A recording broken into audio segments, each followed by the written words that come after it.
بسم الله الرحمن الرحيم الحمد لله رب العالمين وصلى الله على سيدنا محمد وعلى آله وصحبه أجمعين. Today we're going to talk about item number 94, which says investment and type of partnership in Islam. Now, I want you all to listen to me. If you listen 100%, you might catch 15-20% what I'm going to say, because economy is something like very complex and difficult to understand in the best of time. You need to see me there, but anyway, I can't see you. If you look into the fiqh books, I gave last year the first volume of Fiqh Sunnah to my student, but what I'm talking about today is from the volume 3, and no, volume 2 and 3 has not been translated. Every time I give you from book 2 or 3, I will translate it to you and send it on the group. So you will have on the WhatsApp this, inshallah, in PDF. It's 5.5 pages, and it's the translation of the investment in Islam and the partnership. When you read about partnership in Muslim fiqh books, they're very limited, very small, and usually they only talk about the old type of partnership, and it seems none discussed what's going on in the market these days, which is very dangerous, very risky, and very clever, and there's a lot of cheating in the market, and there's a lot of theft to people's wealth. Whether they know they are stolen or not, it's debatable. Now, in the books, in the fiqh books, they only talk about the partnership in physical things, what's tangible things. Tangible things like you have money and you have skills, you do partnership together. You provide the money, he provides the skills, you produce goods. You have a land, he have the skills, he plant the farm, you both benefit from the profits. You might have animals, he look after your animals, and you would share the profits. He might have different type of skills. This one is plumber, this one electrician, this one. They form a company and they start building houses and they share the profits. So it's more like tangible things. You see things and you buy it, you form it, you make it. Or you have skills as a chef and he has money, and you have a restaurant. You start making food and you make money.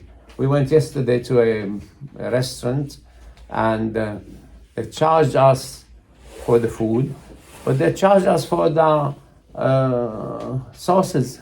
I thought the sauces you're going to give for free. You want ketchup, yeah?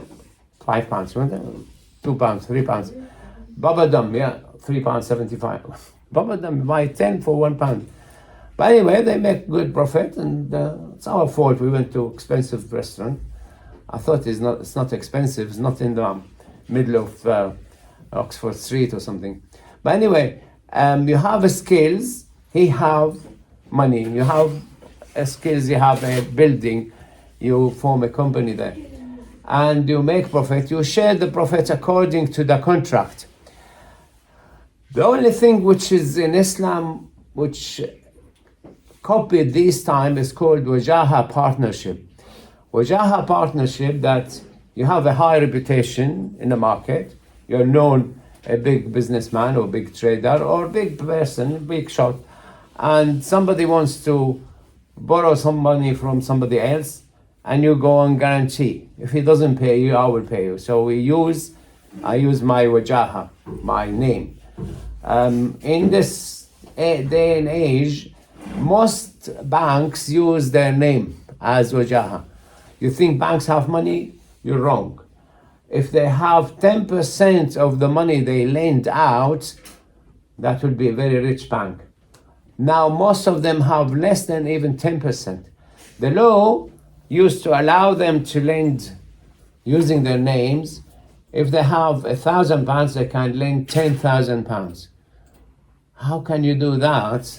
In Islam, if you don't have cattle, you can't sell cattle. You have to have the cows first and then sell them.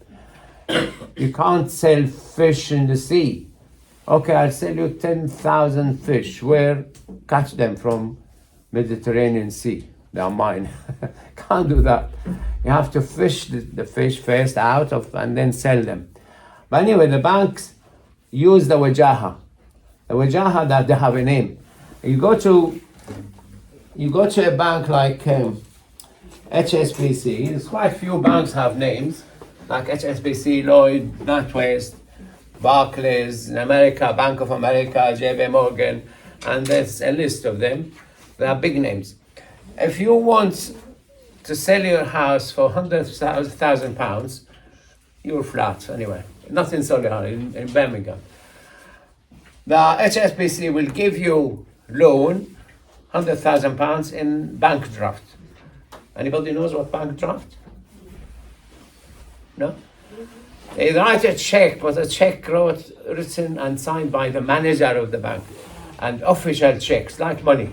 He will give you the check, it's like money. You give him your house, you take the check, and you bank with Barclays, and you take the check to Barclays. You give Barclays the check. So the bank draft is like money and trusted because the name HSBC on top and the manager's name and things. When the bank, Barclays, take the check, they say, yeah, it's accepted. They bank it. End of the day, every day at 6 o'clock, each one of the banks see how much checks came to him, how much checks he paid out. If he's in a minus, either he have some reserve or he goes and borrow from somebody else. Like HSBC gave 100,000, this guy put it in Barclays.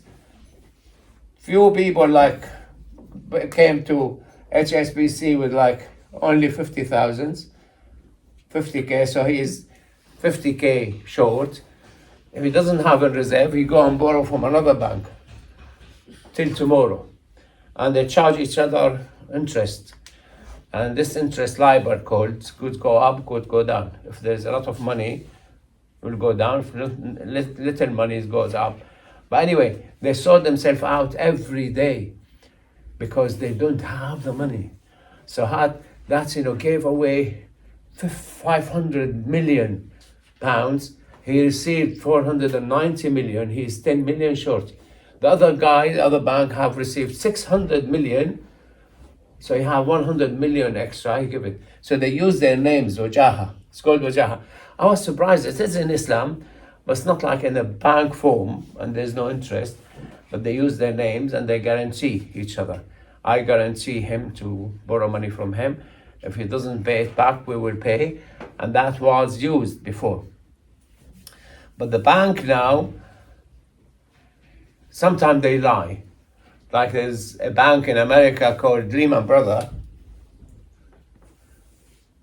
He borrowed 200 billion from another bank. He was short of money, 250 billion, and he didn't have the money.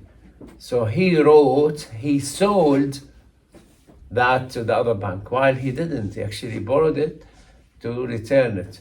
So he said he sold, and then they discovered he didn't actually sell, and he was exposed that he has no money, and the whole bank collapsed.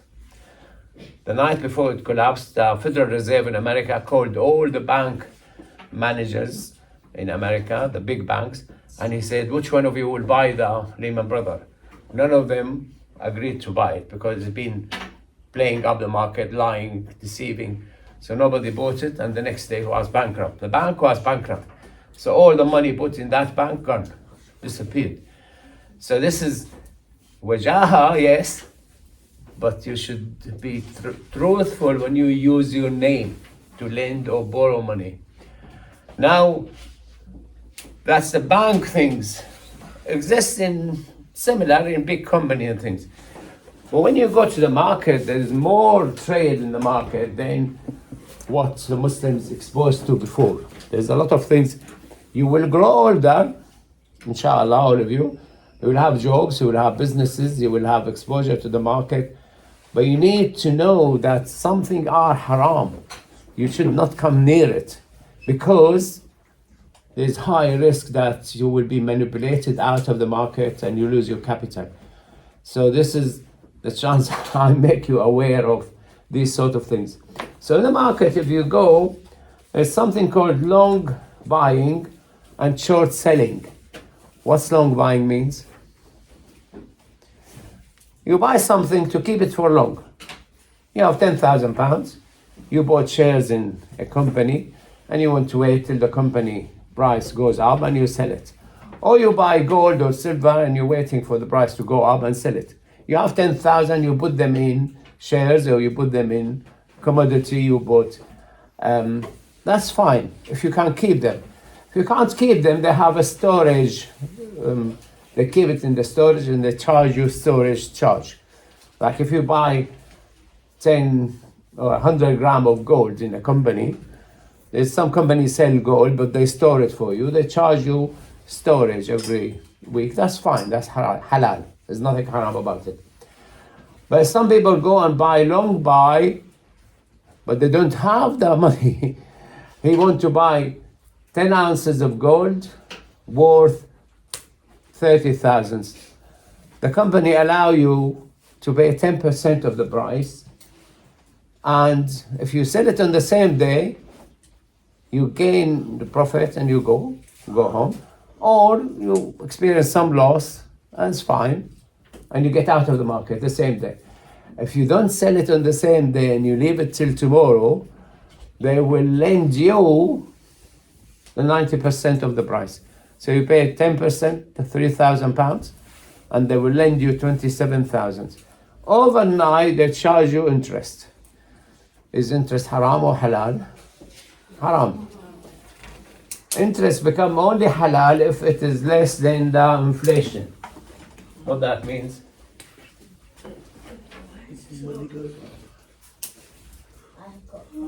Less than the inflation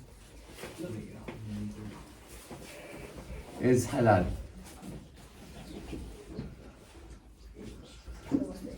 Interest more than the inflation, the extra is haram.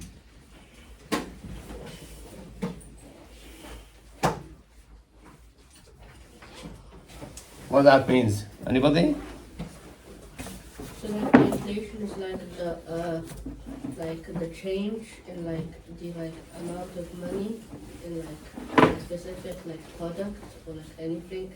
So like the rate, I don't have like a describe it properly, but Yeah?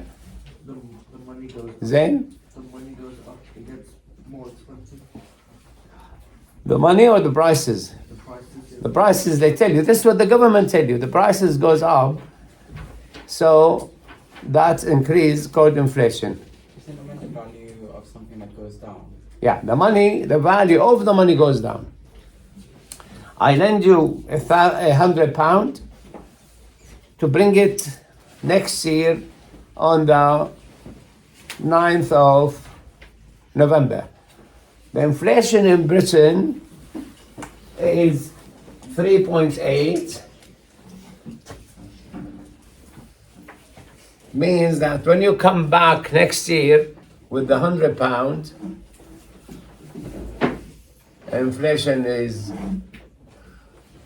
3.8. When you come back with the £100 next year to me, it will be worth 96.2 pounds. So the value of my money dropped.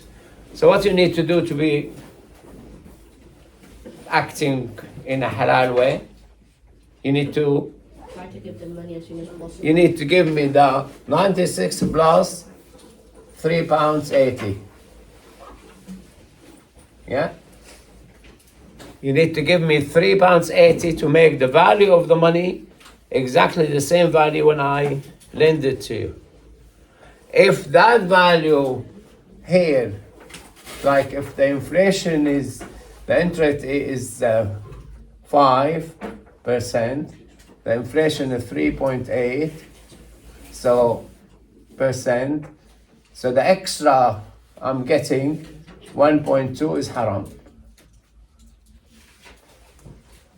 The 3.8 is halal. Why? You're giving me the value of my money.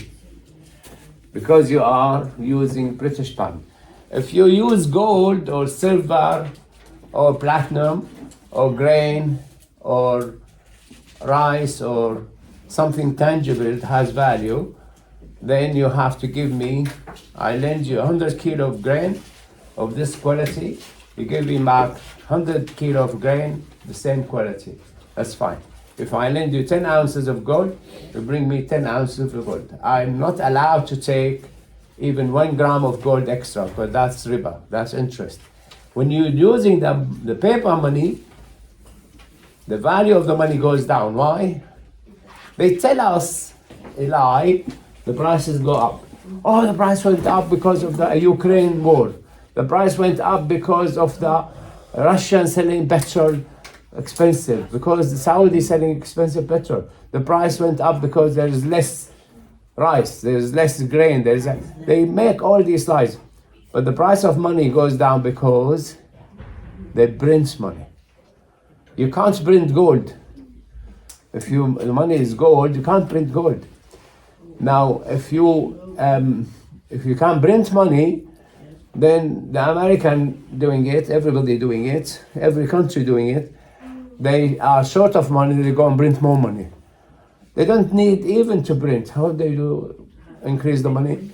On the computer, just add an extra digit.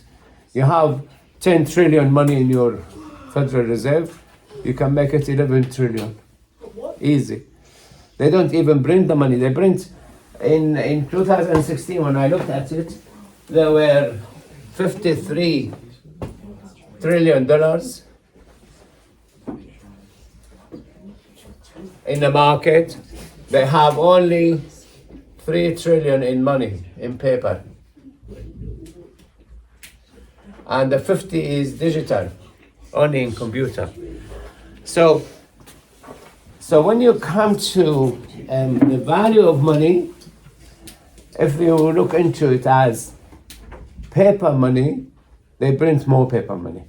Now, what's the difference in Bitcoin? Why Bitcoin price go up and down? They can't print Bitcoin. You can buy Bitcoin. There's certain formula. If you solve the formula correctly, you get an extra. The reward will be 1 Bitcoin. A Bitcoin now $102,000. So why government cannot print? They cannot print. They cannot engineer or mine Bitcoin. You need a lot of skills, and you need a lot of computers, and you need a lot of time. So there is 25 million Bitcoin. They cannot make it 30 million. So the price of Bitcoin only go up. Could goes down when somebody is selling, it will go up again. So it started 1 cent. It's now $102,000 each.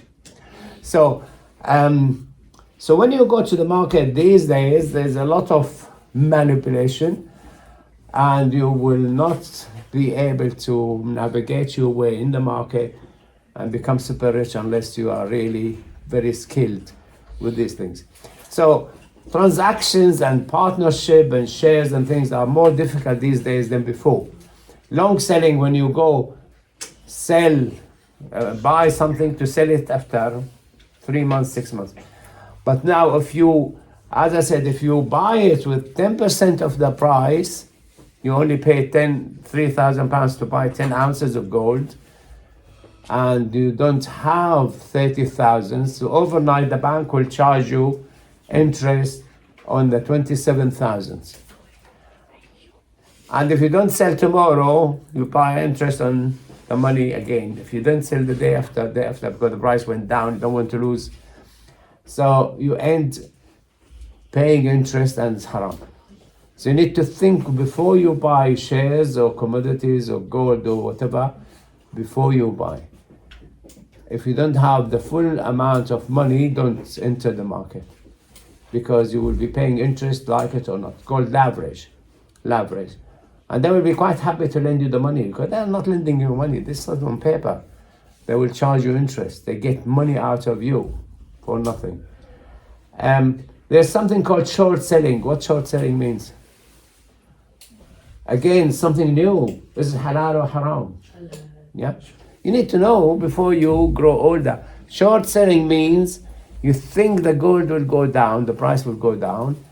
You go and borrow 10 ounces of gold and sell them, because the price now is 350 pounds, and you think the price will go down because you read news and you heard that somebody saying this and somebody saying that, and you know how much are mining gold, you know how much gold Russia is buying, you know how much gold China is buying, you know how much gold India is buying. You need to have a lot of information, how much gold sold across the globe, how much gold is there to sell. You will never have this information. So when you guess without knowledge, you're likely to lose or to gain. When you sell gold for 3,000 and the price went down to 2,800, you buy it 2,800 and give the gold back to the person who lent you the money, and you make 200 pounds an ounce. But if the price went up to 3,300,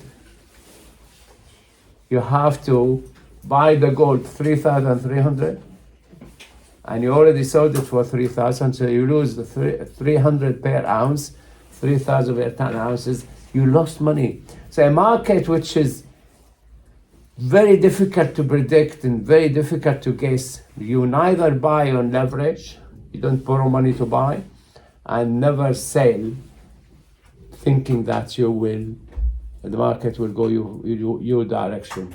So with short selling become more dangerous than long buying. Long buying, if you buy all the money, okay, you can sit on it for 10 years, fine, it's my money. But if you borrow the money to buy, you keep paying interest. And the interest on overnight loans is the highest. You know how much interest you pay on access Visa cards? If you don't pay within 25 days, anybody told you? And that's again another thing which you should never use unless you have the cash. 24%, 26% sometimes. Which means if you borrow £100, you have to give it 126. Inflation 3.8, but you are paying 22 interest, which is haram. So it keeps you safe in Islam. But if you go, there's something called option buying.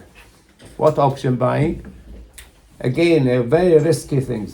The option buying, you pay money to buy, let's say, 1,000 barrels of oil, and you think the oil will go up. And before you have to buy it, get delivery after 3 months, future market, and you don't have storage, you're not going to get 1,000 barrels of oil delivered to your house. So what do? You sell it quickly before the 3 months pass. One person in America was talking about himself, is Indian, American Indian. He bought, where is it now? He bought 3,000 barrels of oil. And he was thinking that before the 3 months passes, the oil will go up $2 or $5. For the 3,000 times $5, he will make $15,000 profit. Very good. But Corona hit, and companies stopped, and people are not buying petrol anymore. And the price of petrol kept going down, reached zero. Zero. Please come and collect zero for nothing. But where are you going to store it? Nobody will go, unless he has storage. People who have storage already full. They haven't got any more storage. They can't build the storage within 2 days. And this guy, they had to have the delivery on that day. He couldn't sell it, so he had to get it delivered somewhere. And the price for getting it delivered became $38. So what you need to do, the price became minus $38. You have to collect the oil, and somebody has to take it and store it, and he will charge you $38 a barrel. So he ended having $180 million loss. He was hoping to get He was hoping to get $15,000 profit. He ended having to pay $180 million loss. He lost all his capitals, and he has to pay for each barrel $38 to store. Obviously, it was a big problem and court involved and things. So when you come to the current market, there's no way near the old partnership. He has a land, you have the skills. You have the money, you have the skills. You are a tailor, you can sew, suits and shirts and things. He has the money, you rented a factory, you start making shirts and sell it, you make profits. Or you have cattle, you have 100 cow, he will look after them and you divide the profit. And you have, you are a plumber, he's an electrician, the other one bricklayer. You form a company, you're building houses, you're selling the houses, you make money. But these days, the market is very dangerous to get in, and there's a lot of cheating.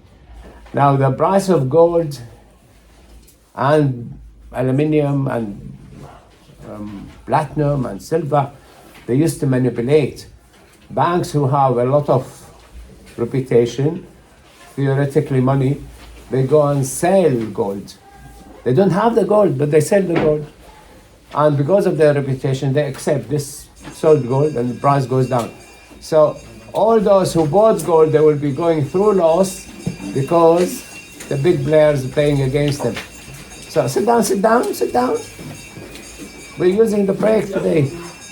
So when you come to the new market now and the new partnership and the new trading and things, you will find that there's a lot of cheating, a lot of theft, a lot of manipulation. And because most of us, unfortunately, most Muslims have no idea how the market is functioning, you end having somebody like Elon Musk have a bonus of $1 trillion a year. Have you heard it? No? They agreed to give him $1 trillion a year as a bonus. Tesla. $1 trillion, if he divided between the people on planet Earth, each one of the 8 billion will get $1,000. If he divide his bonus between all the human on Earth, each one of us will get $1,000.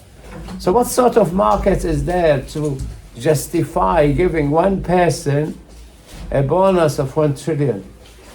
So we have obviously to wake up. We have a lot of education to take place between Muslims and between non-Muslims. There's a lot of idiot outside there. He's giving his employee in Tesla peanuts, just little money, and they gain all these profits and they keep it to themselves. So in Islam, this area has to be addressed more thoroughly by you.